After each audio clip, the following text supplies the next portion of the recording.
Thank you, Mike. Thanks. I grew up as part of a generation that has become known as now Generation Y.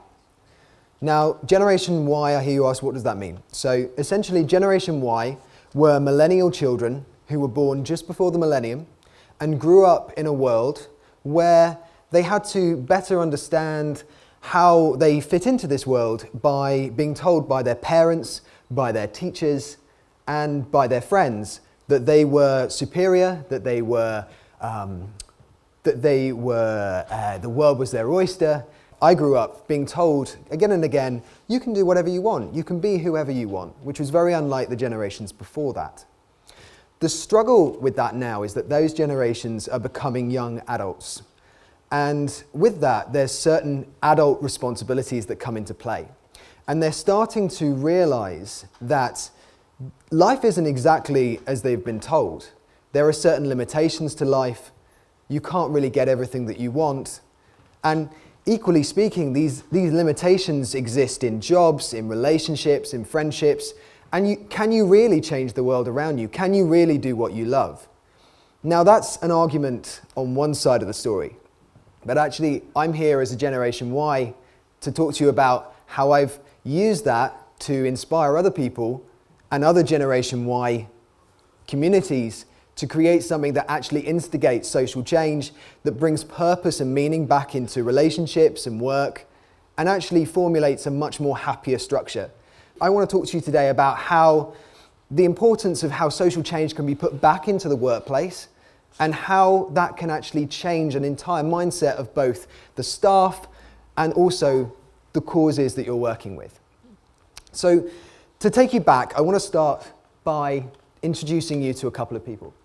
So this is my parents in 1986, and this is my parents now in 2016. Now I can hear you asking, are they the same people? They are. But a lot has changed in that time between 1986 and 2016. But actually that change helped shape where we are now. So to tell you a little bit of a story, I want to explore a relationship and a friendship that my parents had when they were children.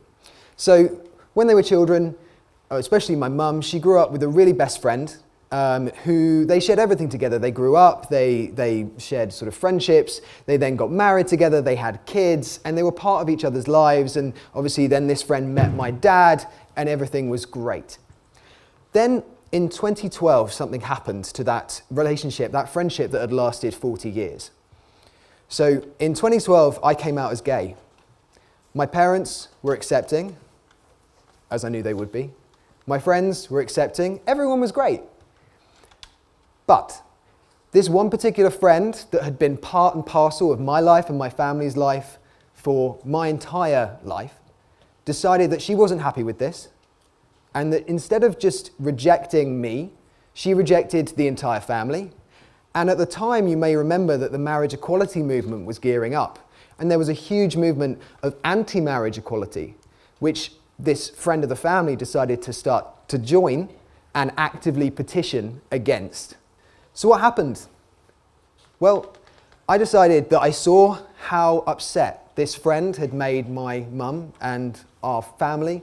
This friendship of 40 years completely disintegrated just over the fact that she didn't agree with someone's sexuality. So I saw how powerful it was that it could separate a friendship, and I thought, well, if that happens to the negative, what could be done for the positive if social change is that powerful? If someone could support the anti-marriage equality, what could we do to support marriage equality and push it forward? So there was a great campaign at the time called the Coalition for Equal Marriage, and they were struggling along a bit with numbers. And so what we did is we created a viral film that supported the movement and started to encourage growth for them. And to be inspired by that, we saw that at the time, the other thing in 2012 that was really, really popular online, there was lots of shares, was people coming home from war, people being reunited with their family and with their friends. So I hear you ask, so what's that got to do with marriage equality? Well, what we did is we created, just with a couple of friends, a little video that showed what would happen if a soldier came home from war, was reunited with his partner, and they proposed.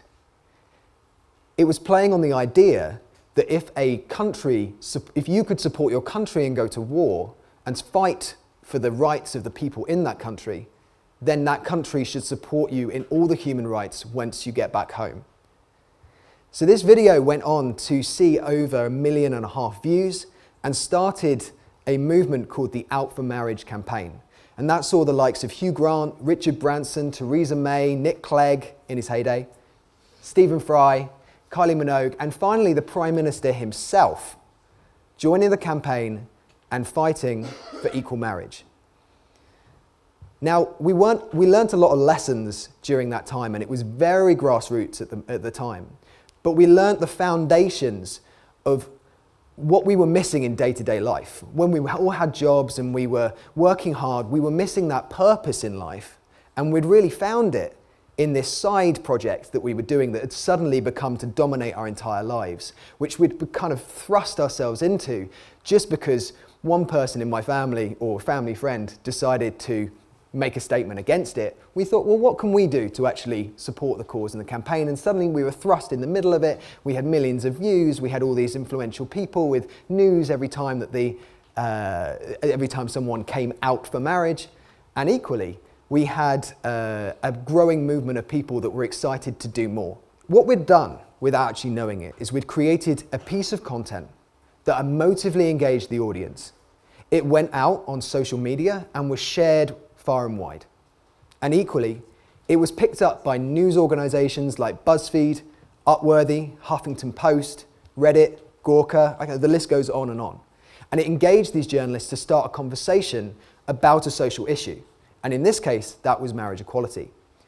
We then took people to a landing site, which was the Coalition for Equal Marriage, where they managed to quadruple their numbers in a week.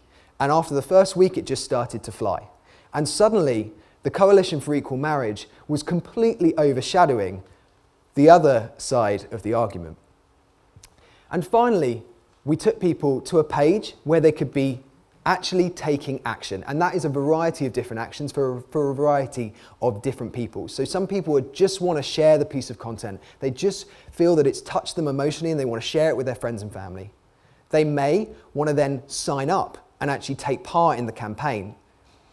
Now, these founding principles of Emote, Educate, Action, along with the idea that we were creating something topical, and it was people coming together using whatever skill set they did, filmmaking, graphic design, web design, print, project management.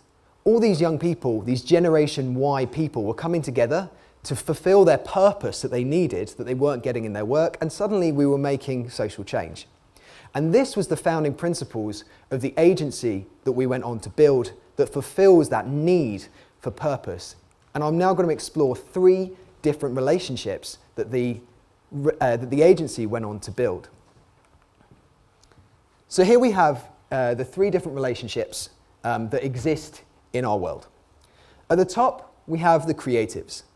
So these are creative people. They are project managers, they are animators, they're web designers, they're developers, they're filmmakers, and they work for agencies or freelance.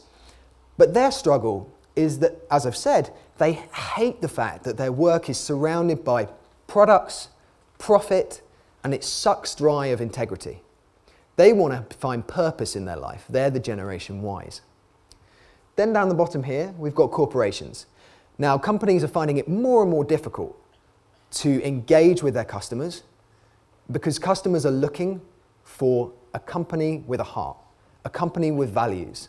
Starbucks, do you want to buy a coffee or do you want to buy what they stand for? And equally, these companies are finding it more and more difficult to attract staff members as well and attract talent because, again, talented people want to work for a company that has true values. And that is why corporate social responsibility is so important right now. But they struggle to find that value, and they struggle to talk to the last element of our triangle, which is causes. These are charities, organizations, non-profits. Now, they're struggling more and more for funding. It's very difficult for a charity right now to find funding because they're having to find new ways of actually getting hold of that budget. Equally, they're struggling to tell their message in a very accurate way. And finally, they're struggling to talk to the corporations that need their support. So how do you bring the three of them together? Well, you create an agency that ignites the creative power, that uses the massive exposure that companies can bring you, and you draw it to the attention of causes. And this is exactly what we've done without even knowing it during the Equal Marriage campaign. So what we did is we decided to take a risk, do what Generation Y people do, take a risk, and build an agency that was completely exposed of borders. It was something that was global, it was something that stretched far and wide and was flexible and really sustainable. So we call this an agency with conscience but without borders. Shape History has a core team of 5 or 6 members of staff. And again, they're Generation Ys, they love finding purpose in what they do, and they're project managers, and they're timekeeping, and they're the ones who get the producers that get the work done.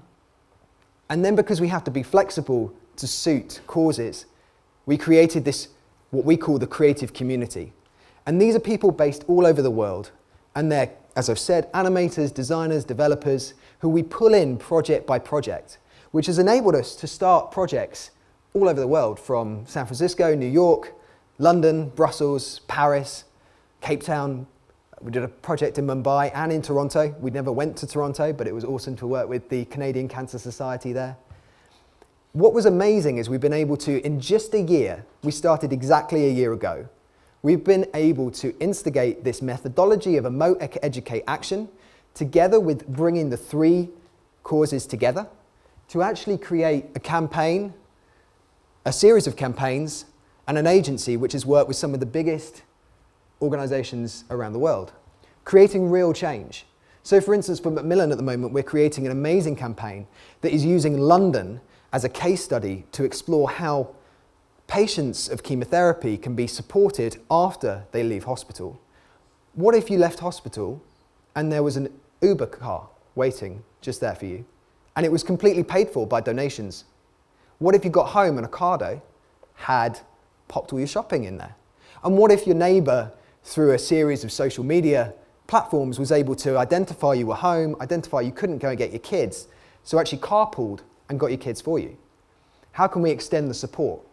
So we're creating an amazing campaign with Macmillan at the moment for that. Equally, we're working with several different UN bodies. These include UNESCO, UN Human Rights, and also the UN Environmental Programme.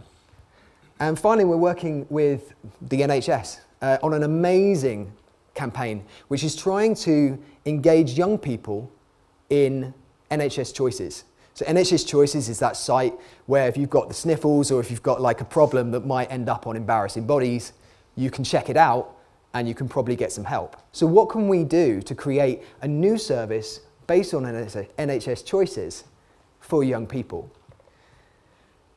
What we've been able to do, as I've said, is employ this idea of Emote, Educate, Action, together with igniting this power of Generation Y, this kind of thirst for purpose in their life.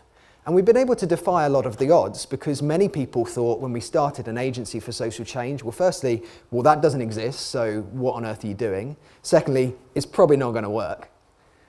But what we've been able to do is actually prove that there's a real thirst for this, and that actually causes around the world love the fact that we're completely remote. One thing I didn't mention earlier with the Agency Without Borders is that we don't have an office. We work, thankfully, out of the Google campus that give us a bit of space, but 9 times out of 10, our staff members and the creative community are coming in and working in the office spaces of our staff. And the clients love it. They love the fact that we're right there and we're able to help them with their work, and we feel like part of their team, because that's what is missing when causes work with agencies. They miss that integrity in their work. So that's Shape History. We're an agency without borders, an agency with conscience, a creative agency that's there to completely reshape what it means to be an agency and what it means to create social change. And together we can create campaigns that really engage social media and create social action. The most important thing that we've learned over the last year is that there is two sides to every story. Yes, many Generation Y people who have grown up as a now young adult struggle with the idea that they just don't fit in, that their world as an adult doesn't match the kind of unattainable achievements that they wanted to achieve when they were a child. Told again and again, they can achieve whatever they want to achieve. The world is their oyster. You can change the world. Along with establishing an incredible sense of self, that has led in young people, some may argue, to depression, to isolation, and to feeling that they can't achieve their own goals. But that's only one side of the story. And what we've been able to prove in only a year is that if you just take a risk, and if you join a movement that truly looks to engage purpose rather than profit, you will find that you're actually much happier. And the strange thing is as you start to shape history for your clients, for your causes, for other people, you actually start to shape history for yourself. And in the last year, my life has completely changed in every aspect, and I haven't got long enough to explain how. But you start to see as well the people you're working with, they start to work in interesting places, not just office spaces. They start to move house, or they start to start new relationships, start new friendships, travel the world. You start to shape history for other people as you start to shape history for causes. And finally, I just wanted to just leave you on the note of what happened to my friends, or my mum's friend. So to finish the story, it's not an incredible happy ending. They still don't talk. But I do get a slight sense of satisfaction when I look through all of the news clippings, all of the views, all of the comments of support, and all of the tremendous amount of support that we've had to build the agency. And I kind of look at that and think, well, in the kind of looking back and challenging adversity and seeing how things work out, maybe everything happens for a reason. Everyone has their opinion. But I hope we've been able to really justify what we truly believe in, and it's ended us up in a much happier place. So thanks very much.